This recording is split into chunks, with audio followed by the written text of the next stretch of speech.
When I die, I'ma go to Snow Bunny heaven. When I die, I'ma go to Snow Bunny heaven. When I die, I'ma go to Snow Bunny heaven.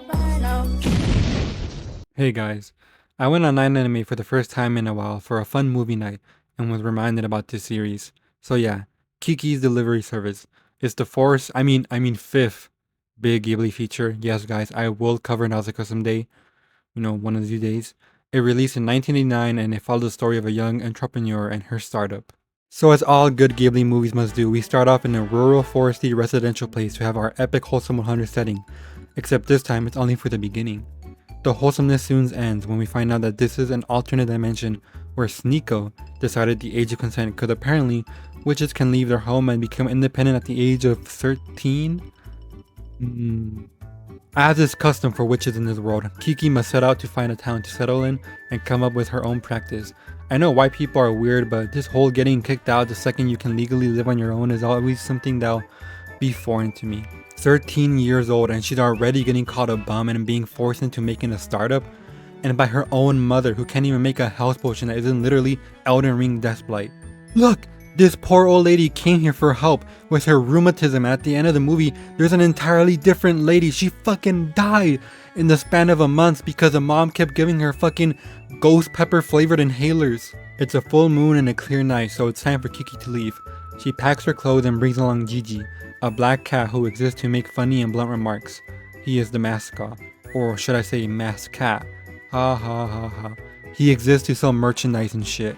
The mom shits on Kiki's handmade broom and makes her use the 79 Ford instead. After that, Kiki finally leaves her abusive household. Multiple times throughout this movie, you'll see Kiki crash to the side while flying.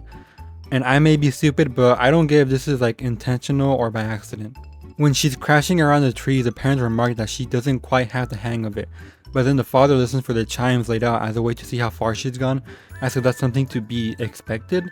And we see later on in the movie that Kiki does this to boost herself in a different direction, so like, maybe she's just a prodigy coming up with new techniques and her parents don't get it. So on her flight we get some nice, cool, chill music because Kiki's got immaculate taste, until we are interrupted by a pretentious witch. Now, despite how she looks and her smug aura as well as what the characters say, she's not actually that snobby. She gives Kiki advice and is generally polite to her. Even if you try to interpret her as condescending, it's still like not that rude. This weak guy must be just really insecure. On a side note, the music we were listening to slowly transitions into sounding like it's coming from Kiki's radio, which was very cool. We then get cozy adventure moment number 2 when Kiki uses a running train as a place to sleep. Seems pretty neat, right? Except this stuff is nowhere near as comfortable as the media portrays it to be, so don't ever jump into a haystack or bale and expect comfort. We then get a scene of these freaky ass cows and move on to the city.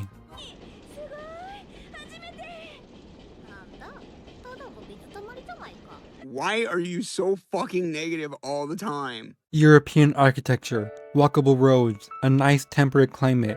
Fuck this shit. Mask off, I'm not even hating from a cynical anti-Reddit standpoint. I will fully admit I am jealous. I don't even have a real backyard or front yard, and the closest store to me is a 30-minute walk, and I live in a small town. Oh well, a Ghibli movie isn't a Ghibli movie if you didn't wish to live in it. So Kiki flies around the city. We get subtle world building here through the reactions of the crowd. They're not in shock but in pleasant surprise.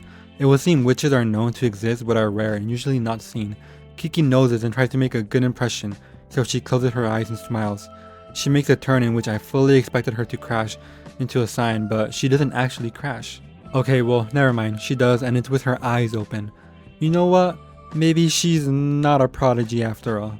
A cop reprimands her for causing trouble. Now, this ain't no American police. This guy comes in with a little plastic baton and a silly yellow shirt, Man like me would've just walked away, but Kiki gets scared that the cop was telling her mommy, wah wah. Luckily, this boy named Tombo, wow, clutches up. Kiki thanks him by giving him the silent treatment. Woman, am I right guys? Kiki, with 5 stars to her name, decides to chillax on this fountain and eat a sandwich. We can also see this poor boy in the back drinking fountain water, unbeknownst to the absolute bloodbath E. coli that was set off inside him. The police come back and Kiki leaves to stare off at the horizon. We then come to this store. Now I'm no German, but I see the word Gut and Pan, so I can only imagine that this is their fucked up way of writing good bread. Besides the bakery, she finds a lady needing help delivering a pacifier. Kiki helps out and in doing so finds her calling in life, a niche no one else can supply. Delivery. Whoa, whoa, whoa, whoa, whoa. Wait a minute. Is that a plane? And a train? And cars? What the fuck do we need a flying witch for who can only deliver things under like 10 pounds? Or like 5 kilograms for you fucking disgusting, filthy, dirty non-Americans watching? She's literally just LARPing delivery, cosplaying it.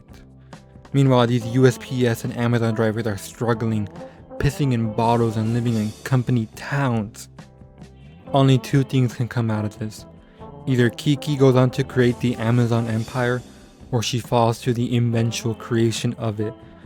When you put it that way, it gives the movie this tragic and almost ominous undertone. A young girl's dreams destined to fall to the darkness, or to become it. 僕は明日になると白猫になってると思うよ。 So anyways, Kiki gets a room rented out in a dusty ass attic. It's Very cozy. and goes on with her day and has a good night's sleep. She gets her first job in delivering a stuffed toy, and oh my god, they're not even trying to hide it. First day on the job goes about as well as you would think. Kiki flies smoothly but doesn't heed the bird's warning and gets BTFO'd by the winds, losing the doll in the process. This sets up like actual conflict in the story, which is cool I guess, but at this point I was just here to watch nice aesthetic animation, so I wasn't too invested. I didn't care. Gigi must act like a toy, foreshadowing, while Kiki finds the OG toy. In the process of finding the toy, Kiki meets an artsy woman who befriends Kiki. She blackmails her into cleaning her dirty ass room while she works on fixing the toy. All while that ends well, she returns the toy and Gigi doesn't actually have that bad of a time, thanks to the dog, although we didn't see exactly how the little kid was playing with him, so who knows. The next day, Kiki gets 2 jobs as well as an invitation to a fancy party at the Flight Club. Who do you think I am? You're Mr. Durden. Did you just call me? Say my name. Tyler Durden. Tyler Durden, you fucking freak. What's going on? You're just letting yourself become. What? Tyler Durden.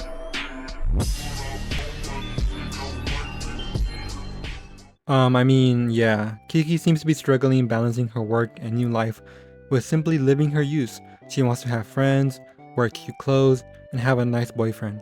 So she begins to open up more to trombone over here. Kiki tries to finish her jobs as fast as possible without any care for quality or customer satisfaction, until she meets an old lady who she feels bad for since she couldn't finish her herring pecan pie. So we get a nice little compilation until it turns out that, like any old people home, half the technology there is broken, so the clock was actually 10 minutes behind, meaning Kiki only has enough time, question mark? Assumedly it wasn't already 15 minutes from the deadline, unless my boy Toom only waited 10 minutes and dipped. I don't think the math adds up in this scene. Anyways, Kiki served up drenched pie to the lady's very ungrateful daughter. This is the type of person who gets detailed paragraphs about how anime fans want to behead and mind break her down in the discuss comment section. Luckily, these websites have gone through so many facelifts that anything older than a month has been lost to time. I recommend reading manga on Manganello and seeing the type of comments people leave there. Shit is crazy. Also, is that Japanese? So you're telling me these people with Japanese names, speaking in Japanese, are Japanese? Despite the fact that they also live in vaguely European land? Someone tell Miyazaki to go watch some basic world building tips and tricks videos cause he can't do it on his own, it seems. In fact, he should go read my book about it, even though I'm not a published or successful writer in any way, shape, or form. Kiki feels she's had a bad day and goes to bed and gets sick. She eats some oatmeal and is good as new the very next day. Man, I remember being young. Osono sets her up with Trumpet and they have an actual decent meeting for the first time. They become fast friends and immediately go for a ride on the thingamabob, which does not go well. Luckily, both of them have asses of steel and manage to shrug off the fall. They laugh it off and go have a cute play day on the beach until Tommy's groupies show up and make Kiki jealous. I don't think that's exactly the case, but I mean, who knows. Ghibli characters rarely, if ever, have little monologues. We never get to hear what they think, only what they say and do. It's Ghibli's way of characterization, which is impressive in and of itself. So yeah, Kiki storms off and is so upset that she can't do magic, and it's because of an art block? Okay, hold on. So Kiki finds out she can't do magic anymore, aka fly and talk to her cat. So she soaks about until the artist lady comes back again. They have a cute sleepover and go on risky hitchhikes. We also get to see these cool ass painting. It's really sick to see effort go put into something like this. But yeah, while together, Kiki explains her dilemma. Artist lady says it's akin to her art block. But I don't know. Here's an obligatory piece of analysis. The themes of the movie on the surface level are about bravery and not giving up. But like previous movie, there's some more subliminal stuff. This conversation is a pretty big indicator of that. However, I don't get it. Clearly something about the strong winds, flight, artist block, and leaving to find your own way means something about like life and shit, but I can't say anything cohesive about it. Also, this whole analogy is weird to me. Flying is more like a physical skill than anything. It's fueled by purpose, but ultimately it's more like the equivalent of riding a bike, whereas art is an expression that isn't just fueled by purpose, but dictated by it.